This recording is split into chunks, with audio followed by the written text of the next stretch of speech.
Hey guys, welcome to another random Georgia legal things with me, Kira Abernathy. Today's topic is father's rights. I want to talk to you guys about father's rights in Georgia. Now, I get this question a lot.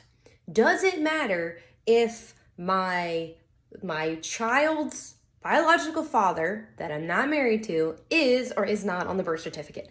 That's not usually how it's asked, but that's the general gist, right? Does it matter if my son or daughter's father, biologically, who I'm not married to, is on the birth certificate or not on the birth certificate? And the answer is really no. It really doesn't matter that much if your name as dad is or is not on the birth certificate. And this is why.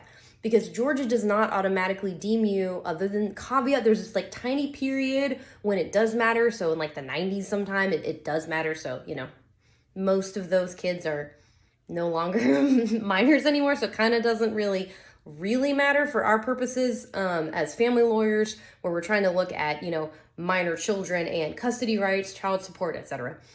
But dads these days, like if you're on the birth certificate, the only right you have to pay is child support to your kid. You don't get to automatically have visitation with them. You don't get to automatically make decisions about their schooling or where they're gonna live or anything about them, because by law, you have to get a court order that says you are legitimate. And we'll talk about that in a later video, but you have to get a court order that says, yep, you're dad. You were never married to mom. It doesn't matter whether or not your name was on the birth certificate, but we've gone through all these steps and you are dad, therefore now you have rights.